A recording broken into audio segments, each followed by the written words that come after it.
everybody, and welcome to a brand new live edition of Dodgers Territory on this fine Thursday afternoon. We have a great guest coming up for you today. President of Baseball Operations, Andrew Friedman, should be joining us momentarily. I am Alanna Rizzo. That is Katie Wu and Clint Pasillas. We are your hosts. Can't wait to talk to Andrew, guys. Don't forget to like and subscribe. We're so close to 15,000 subs. We appreciate that very much. Support us, support the show, all of the things. Before we welcome in Andrew, guys, wanted to talk a little bit about, well, first, Austin Barnes got a minor league deal with the Mets. And I know he's not a Dodger anymore, but I love Sam. So, Katie, we'll start with you. Your thoughts on Austin being given an opportunity to continue his pro baseball career. So I'm just now finding this out. A lot of breaking news to me, but I like it. On firsthand, why not give a guy a shot to go in there, have another chance to make an impression on a big league team? A lot of these guys, that's what makes spring training so fun to watch, I think, is that some of these guys come in with a chance to just kind of break camp again. And Austin Barnes, obviously very, very loved in Dodger land. So all the best to him. That's good stuff. Yeah, I'm happy he's getting an opportunity. Austin's one of the best people, one of the hardest working people in baseball, in show business. And hey, we know the Mets, a lot of change going on over there. It would be good. It'd be good for them to get a veteran, another veteran in that clubhouse, somebody who could just help settle some things for a club that kind of went through a little bit of turmoil, we could say, to a degree last season. So good on Austin. We'll see. I'm waiting for him to eventually end up back in a Dodgers uniform in some sort of coaching capacity. There's a guy who might be willing to hire him. He's here with us now. Alanna, if you want to welcome our esteemed guest. Yeah, Andrew Friedman, President of Baseball Operations, joining us now. And Andrew is a man of his word because he told me that he would come on in January, and here he is on January 29th, just at the nick of time, Andrew. Good to be with you. My goodness, I tell you what, going into the offseason, I thought, in all of my expert knowledge, that we needed an outfielder and we needed a closer. Not only did you check the box, Andrew, you checked it with a big, big check mark. Congratulations on the offseason. Were those your two biggest targets as well? Getting an unbelievable closer, the best available, and getting the best available outfielder? Yeah, first of all, thanks for having me on. And like I said, it would be in January, so like to kick the can as much as I can, but obviously a man of my word. So thank you guys for having me on. As far as Sugar and Tucker, for us, as we're sitting around, our goal is to have a shorter off season than everyone else. So as much as we are complaining about it in the moment and doing the best we can to get caught up on the off season, we sit down and talk through our existing roster and look at potential needs and line up the free agent market and the trade market. And for us, Kyle Tucker and Edwin Díaz were at the top of that list. You don't know how things are going to play out. In fact, in my head, Edwin was going to go back to the Mets, and so we were more focused on other kind of more realistic targets.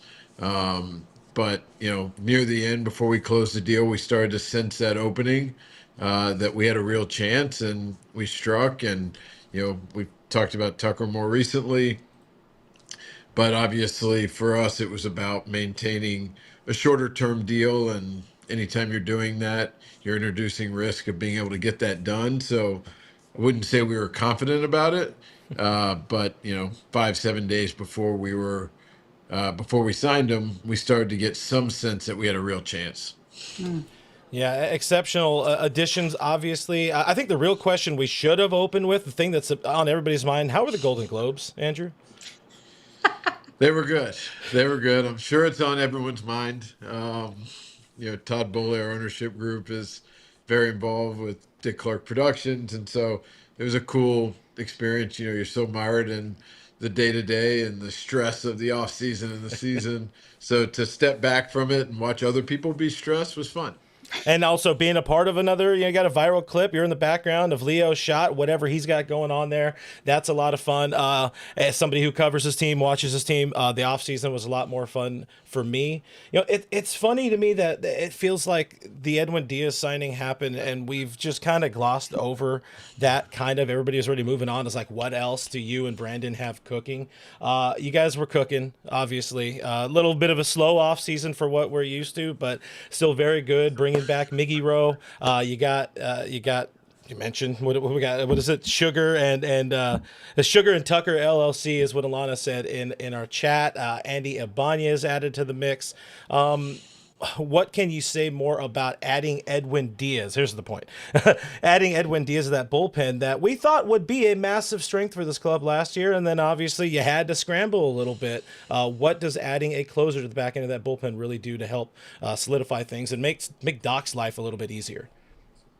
Yeah, I mean, we talk about this a lot. I think bullpen is the hardest thing to pin down.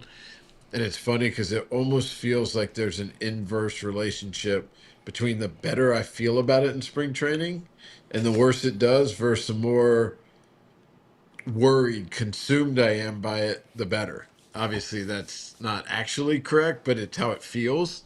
It is definitely the toughest part of roster building and just comes with the most volatility. So, obviously, last year was not the strength we expected it to be. But even going into this offseason, we expect it to be a strength in 2026. Just looking at the names, different looks, right-handed, left-handed, different arsenal mixes, just felt like it was going to be a strength. Now, that being said, and what that put us in position to do is just shoot at the very top. We weren't looking to lengthen it and add depth. We have a lot of depth. We have a lot of really talented arms. And so for us, if we could put someone at the top of that, and beyond what Edwin does on the mound, just the type of teammate he is. Like we saw it in the NLCS in 24, his willingness to come into a game in the third inning, fourth inning, fifth, whatever.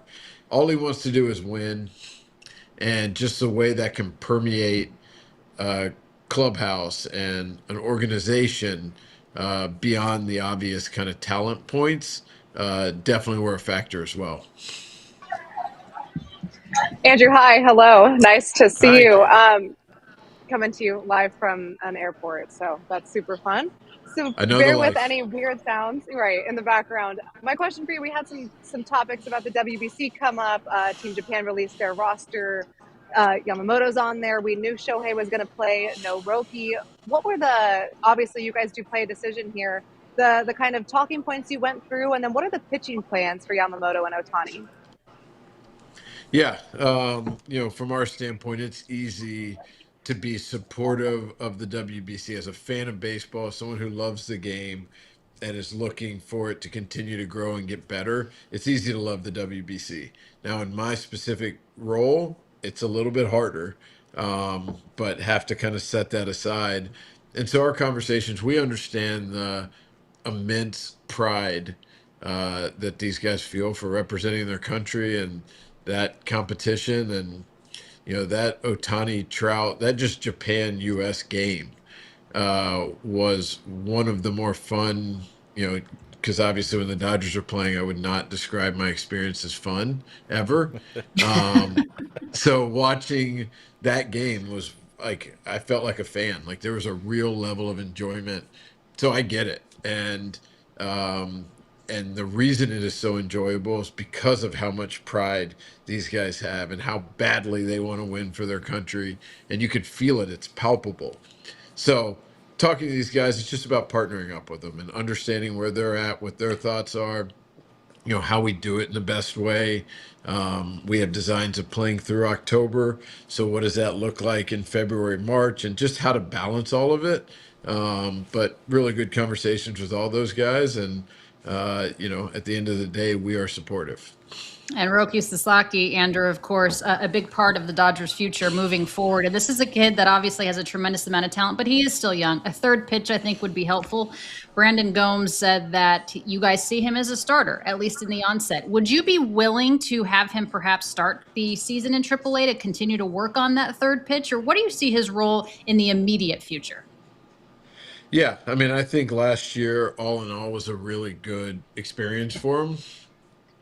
He was able to dominate in the NPB with those two pitches. And frankly, I think he could here as well with being able to execute his pitches at a higher level. Last year, just delivery was out of whack, velocity was down a little bit, ability to execute was off a little bit.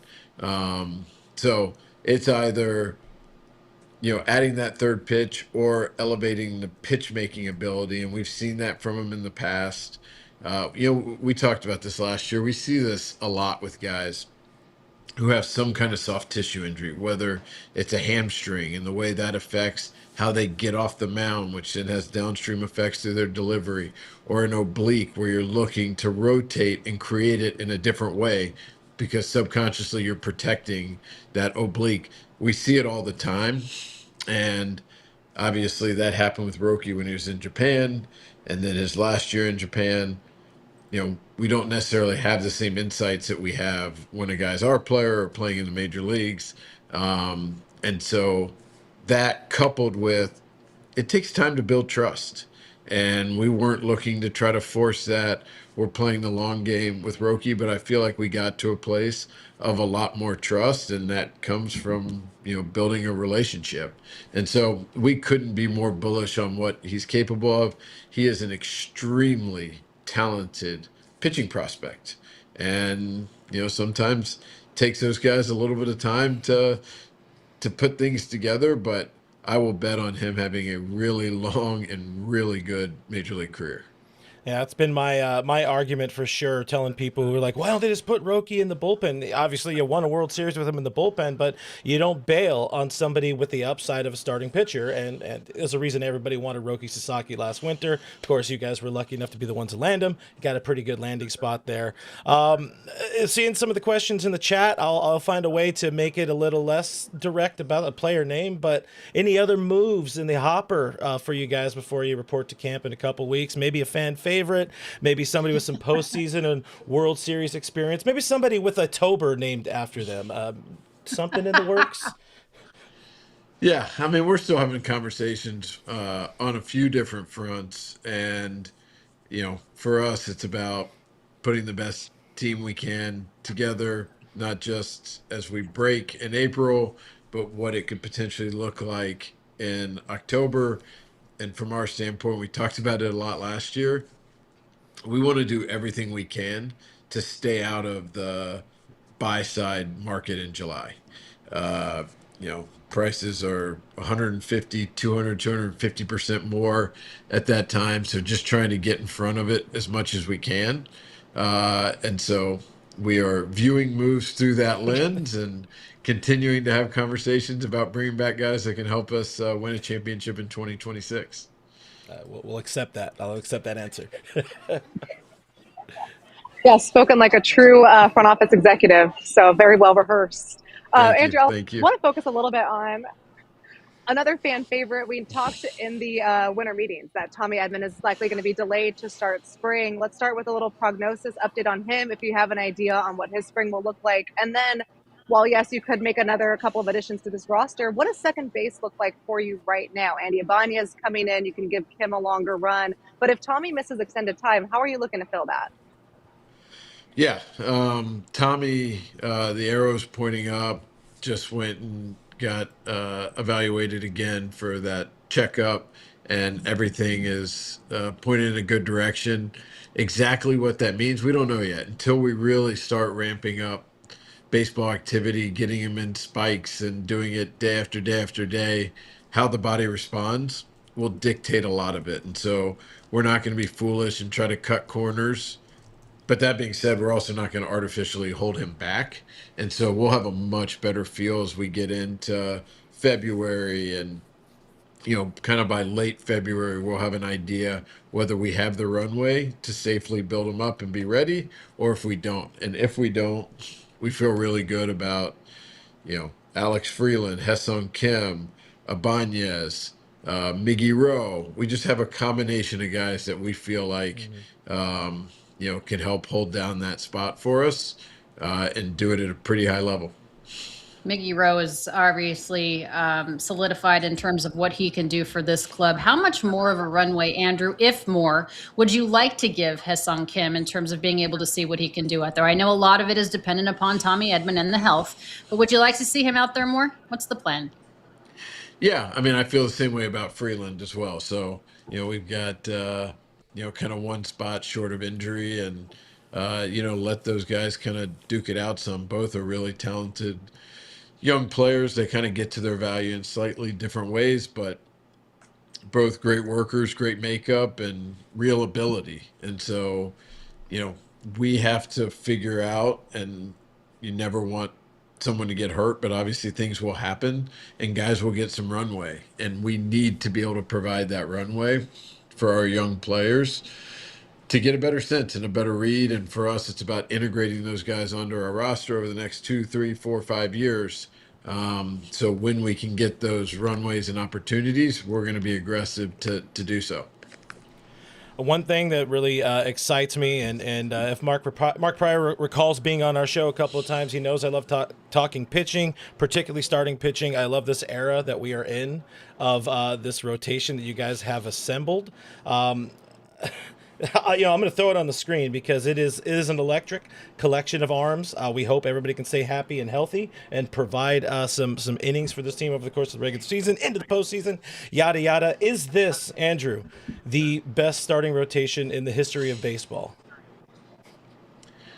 That's a tough question. It's definitely the best starting rotation I've ever been around and the deepest. It's also the deepest and best collection of arms I've ever been around. As we got into the off season and kind of assessing where we're at, what we're looking for, it really kind of solidified and set in of just how special this group of arms are, and shouldn't take it for granted. It's not a common, easy thing to reproduce. So while mired in it, really enjoying it and savoring it and doing everything we can to, help further it and continue it.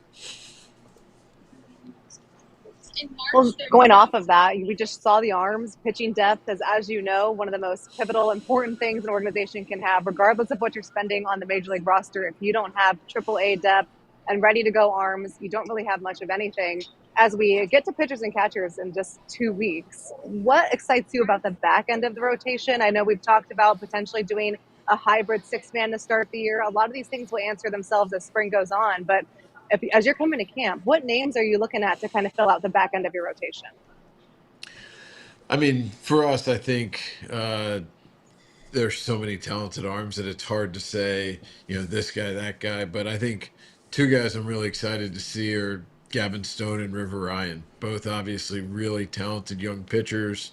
Stoney was in the middle of an incredibly impressive season. River came up and had that 5-start run where he showed off his potential. Both are coming off surgery. Both are doing well, but seeing them in camp and watching how they rebound and how they're holding their stuff are all things that I'm really interested and excited to see this spring. Andrew, how strange will it be to go to Camelback Ranch, be at spring training, start games, all the things without number 22 in that clubhouse? It is definitely going to be, hopefully we're fortunate enough to get him to work with us, but it won't be the same, not having him around on a daily basis. And, signed him last year to help provide depth. And obviously anytime Clayton Kershaw wants to go at it, you want that competitor on your side. But for him to finish second in innings on our team, based on the conversations in March and how much time he was going to miss to start the year, just isn't surprising with that guy. So beyond what he means, over his career and the impact he's had on the city, the impact he has in our clubhouse, he was also still really good. And so, missing out on all of those things are a very real point, but hopefully we've got the depth and the talent around, and then some of his influence around that to help bring it up even more. What I love is you're so good. That was my shameless plug, Kirsch, in case you're listening. Come work with us. Come work for us. Yeah. Well, we hear he's getting with us. We hear he's getting this NBC deal. Maybe he's gonna be a broadcaster. Which, by the way, I love to plug him into the booth with Joe and Oral, because my God, the rapport between those three is great. But Kershaw's just, as he's gotten on in years, he's just phenomenal at everything he does. Gonna miss that dude in the clubhouse. Going from Glazing 22 to Glazing Andrew Friedman here. You're so good at your job. You're so good at everything you do. I prefer Glazing Kirsch. I know. That's why I make sure we got a nice intimate 2-shot here, so everybody can see you.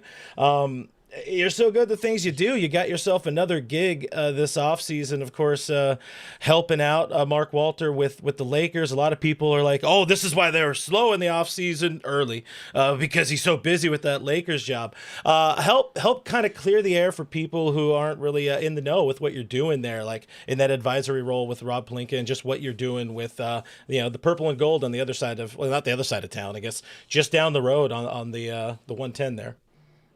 Yeah, I mean, Farhan is spending a lot of time helping, Mark and all of his different interests. I've got a pretty full-time gig here. That being said, we're all kind of under this TWG umbrella, and it's about providing resources to one another and whatever benefits we can get, kind of collaborating, and, that's kind of how we see it. And anything that's kind of under Mark's umbrella, it's kind of on all of us to be able to work together and achieve the best outcomes for TWG. So, still a full-time job here, definitely not taking my eye off the ball, but just having really good conversations with Rob Pelinka. Farhan has jumped in there some, and, Rob came out to our town hall, Dodger organization town hall, and did a Q&A with Gomer and myself, and just all kind of leaning in together to work together and try to figure out the best ways to bring as many championships to Los Angeles as we can. Love that. God, I love that. All right, Andrew. Let's stick to the championship talk, because unfortunately in my prior stop, I didn't really get a lot of postseason games. You, on the other hand, have had your very fair share. And I was wondering, as you're watching the World Series go on, whether it was Game 3, whether it was Game 6 or Game 7, is there any moment that stood out during that World Series, which I think we can all say one of the best fall classics of all time, that stood out to you like, this isn't normal, or this is really cool, just as a baseball mind that you were witnessing? Yeah, I mean, it was a very intense series. Everyone keeps talking about how great it was, and I'm sure it was for a lot of people. There were times where I had to step back and remember to breathe, to take breaths. Something I'm not very proud of. I may or may not have spiked a bar stool in that Game 3. And it's because of the range of emotions. Will Smith hits a ball to center that in my mind is definitely a homer. And Varsho goes back and catches it. And so I'm like, the excitement of the homer to the catch next inning, and I might have accidentally let the barstool slip. But, Game 7, I've always said that the way I am wired, I cannot handle extra innings of Game 7 of the World Series. I don't know how people do it. I could not handle it. And it turns out you just do it. Definitely wasn't mentally prepared for it. You're just in it, and it's a surreal feeling, and just the amount of times I've said that, and then to be in it was pretty surreal. At least you didn't throw the bar stool over the wall at the bar and land on some police officers in Nashville. I mean, you got that going for you. There's a couple of things. I was waiting for the Morgan Wallen, by the way. I was waiting for that Riz. People, listen, by the way, Andrew, if you ever meet him, your girl, Alanna, loves him. Let's get that together. Let's talk about the stuff behind you. I love, love, love the picture of Branch Rickey, obviously, with Jackie Robinson. So special, so important. A sport-changing move, a franchise-changing move. So everybody knows about that. But what about over your right shoulder, the lineup card? What is that? Lineup card from the 2020 World Series, Game 6. Okay. And a picture of my family. Look at and the I kids, touching how the trophy. little. That's awesome. Yep. Kids were so little there. Oh, that's so sweet. Before I let you go, and I know Katie has to get on a plane per usual, Rocco Baldelli, a new addition to the Dodgers coaching staff, or at least the staff there. I mean, this is most of your coaching staff is gone unchanged for obvious reasons. Incredibly successful. I know you know Rocco from the Tampa Bay days. What does he bring to the club? What do you expect his role to be? Yeah, I had Rocco as a player and then hired him. He did a lot of scouting. He was involved in a lot of our trade discussions and just really part of our inner circle. Went on to coach the Rays after I left, and then obviously managed the Twins for a while. And he is as good of a person as there is in this game. The way he's able to connect with guys, just the thoughtfulness, and we have a lot of really talented minor league outfielders. We have really talented minor league outfield coaches as well. But Rocco to be able to help add value there will be significant. Rocco's scouting eye is great. Rocco's ability to ask questions and just, for him to come in and connect with the people we have in place and get to know them, be around in spring training. We intentionally left it a little bit vague, and we'll kind of see where things take us, but he's capable of doing anything in this game and just an incredible teammate. And I'm excited for the guys here to all have a chance to work with him. Andrew, as we let you go here, there's a line in Ghostbusters, the original Ghostbusters. You got the tools, you got the talent. What goes wrong? I thought it was I ain't afraid of no ghosts. There's another great Bill Murray line, too, which is true what they say, this man has no dick. But we don't need to get into that line as well. Great movie, very quotable movie. What went wrong if the Los Angeles Dodgers aren't three-peating this year? Putting you on the spot, man. Yeah. Obviously injuries always play a prominent role. But 24 and 25 was the first time a team had won back-to-back in over 20 years. The nature of the playoff system in baseball sets up for there to be more randomness than in other sports. It's a fact. And so you have to have some good fortune and obviously have a lot of talent. So hopefully we're bringing a lot of talent to the table.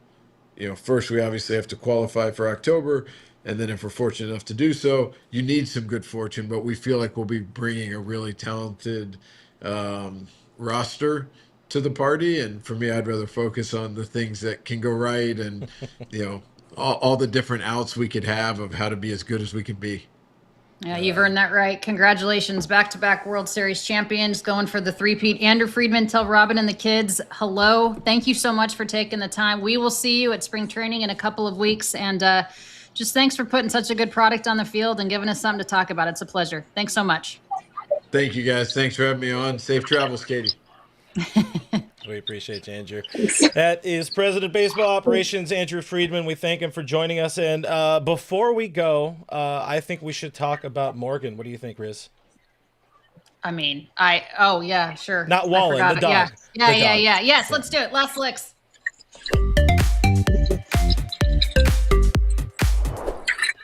So this is good news, actually. Morgan was found roaming around a bar in San Diego, Texas, covered in mange and scabs and scars, overgrown toenails, all of the things, in really, really bad shape. The good news is we started taking care of her in June or July of this year. And even better news, you guys, she is on her way to California because she has been adopted by a wonderful family, big Dodger family.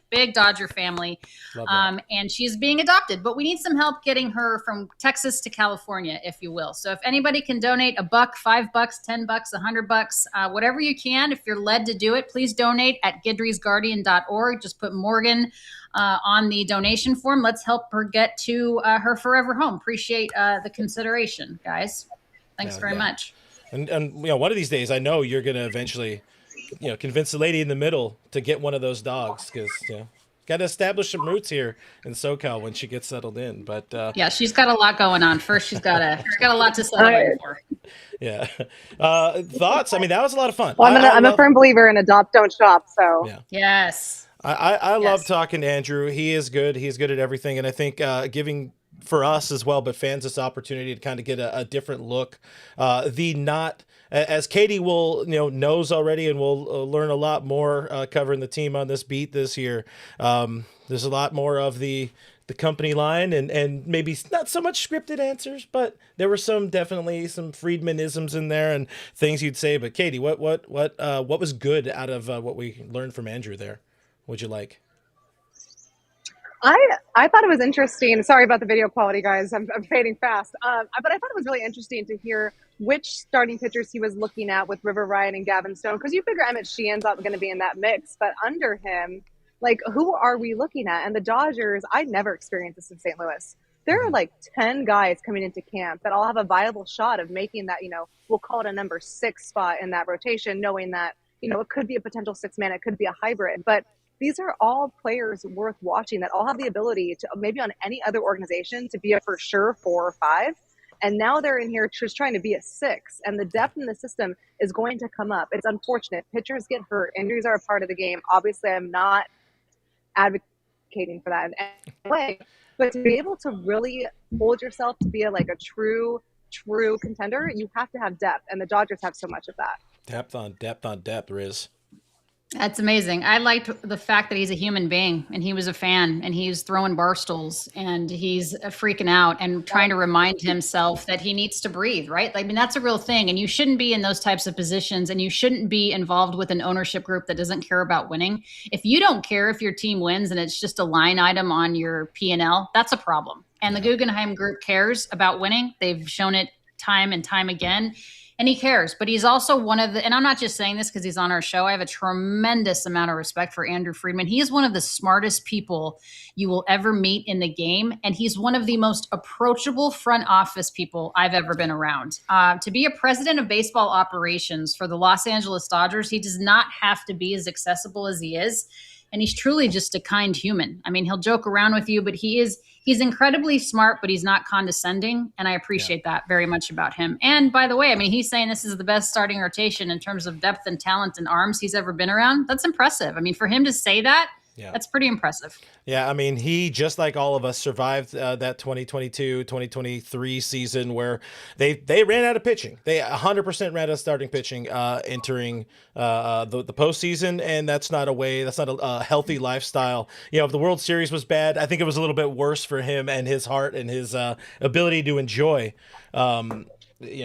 baseball when you don't have starting pitching as opposed to a Game 7 and all that kind of stuff. But yeah, huge stuff from Andrew. Just a good dude. We appreciate you guys hanging out with us here on this edition of the show. If you haven't done it already, hit that like button, subscribe to the channel, help us get to 15K. If this episode doesn't do it, I don't know what will.